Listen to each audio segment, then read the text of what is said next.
It was late. Too late to be driving alone on the winding, deserted roads that lay ahead. But I had no choice. My sister needed me.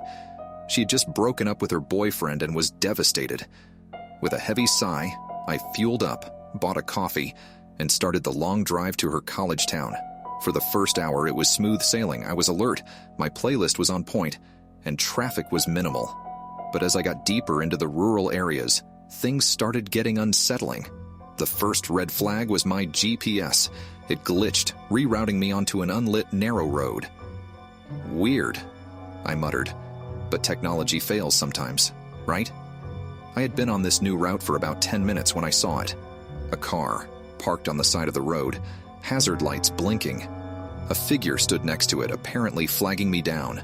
Every fiber of my being screamed, "Do not stop." So I didn't. I drove past, glancing in my rearview mirror as I did. The figure stood still for a moment before hurriedly getting back into their car. 5 nerve-wracking minutes later, headlights appeared behind me. They were closing in fast. A knot tightened in my stomach. It was the same car. I sped up, gripping the steering wheel. The car behind me matched my speed, keeping a threateningly close distance. My mind raced.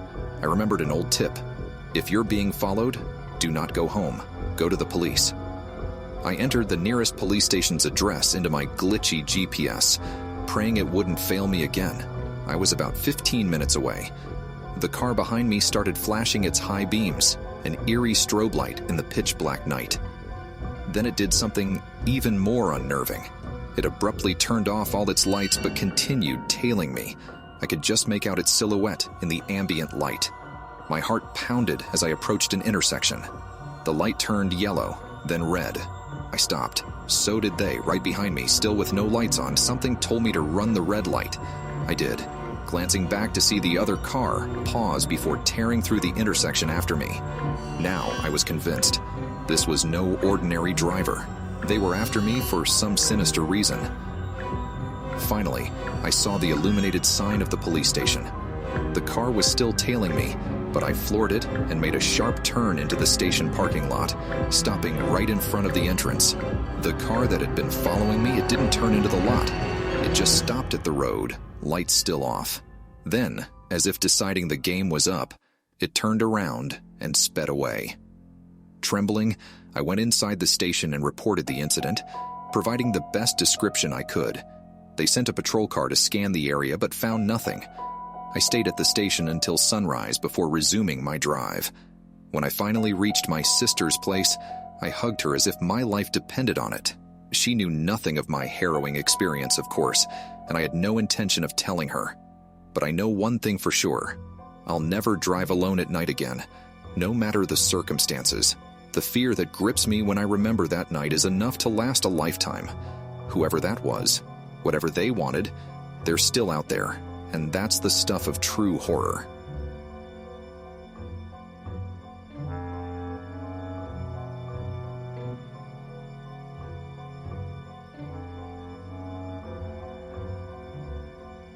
I've always been a night owl. The tranquility and solitude of nighttime drives, especially on open highways, were my way of de-stressing. One night, after a particularly grueling week, I decided to go on a long drive. It was around midnight when I began my journey. The roads were nearly deserted, with only the faint glow of distant lights and the occasional passing car as company. An eerie fog had rolled in, giving the landscape a hauntingly beautiful look.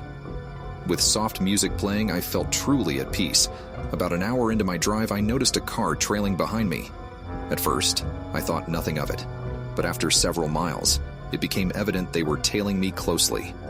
Unnerved, I sped up, hoping they'd take the hint and pass. They didn't. Instead, they matched my speed, keeping a close but constant distance. In my rearview mirror, I could barely make out the car's features, but I noticed its headlights were extremely bright, almost blinding. I tried taking random turns, but the car was always there, mirroring my moves. My heart raced as I approached a gas station. Thinking it would be safer surrounded by people, I pulled in. To my horror, the station was abandoned, its lights dim and flickering. Yet, I saw a faint silhouette of a man standing by the entrance. staring directly at me. The car behind me pulled in but didn't park.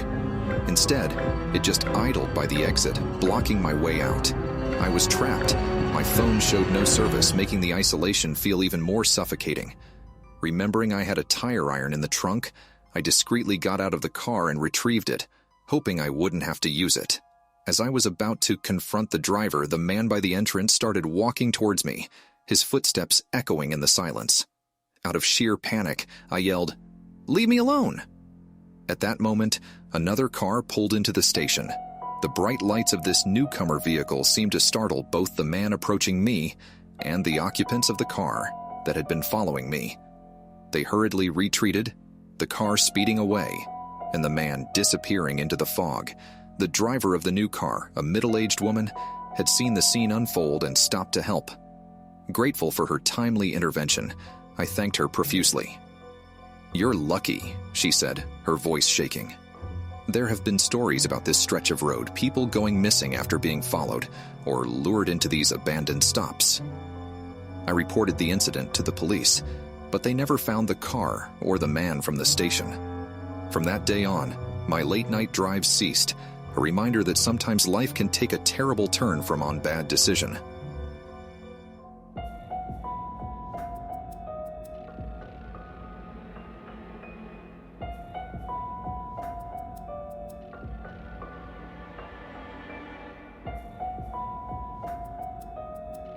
It was late, and I was driving home after a long day at work. The highway was mostly empty, except for the occasional truck or car zooming by. I remember feeling lulled by the monotony of the road, the rhythmic dash of the dividing lines on the asphalt. That's when it happened, Ed. My car shuddered and groaned, and I realized I had a flat tire. I pulled over onto the shoulder, cursing my luck. I grabbed my phone to call for roadside assistance, but realized I had no signal. Great, I thought, just perfect. I got out of the car and opened the trunk to get the spare tire and tools. That's when I saw headlights approaching in my rearview mirror. A sense of relief washed over me, thinking it was someone who could help. The car pulled up behind mine and a man stepped out. He looked normal enough, middle-aged, dressed in a button-down shirt and jeans. "Need some help?" he offered with a smile. Yes, actually," I responded, relieved but cautious. He moved to examine my flat tire and then looked up, his expression suddenly serious. "You can't change a tire here. It's too dangerous. Why don't you get in my car? I'll take you to the nearest service station." Something about his insistence gave me pause. My gut told me something was wrong.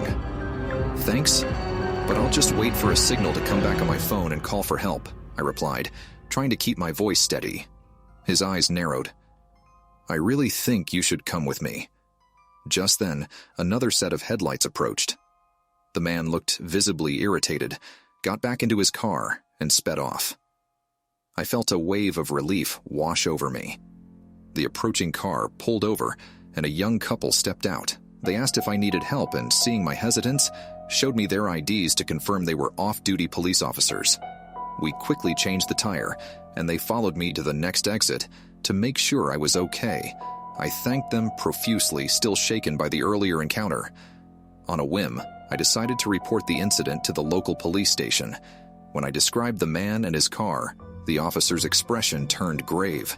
They informed me that there had been reports of a man matching that description, involved in a series of robberies and assaults along that highway stretch. The realization hit me like a ton of bricks. I had come dangerously close to becoming another one of his victims. To this day, the thought of what could have happened chills me to the bone. I've taken many precautions since then, ensuring my phone is always charged, sharing my location with loved ones when traveling late, and most importantly, always listening to my gut feeling. Because that one time, it may have saved my life.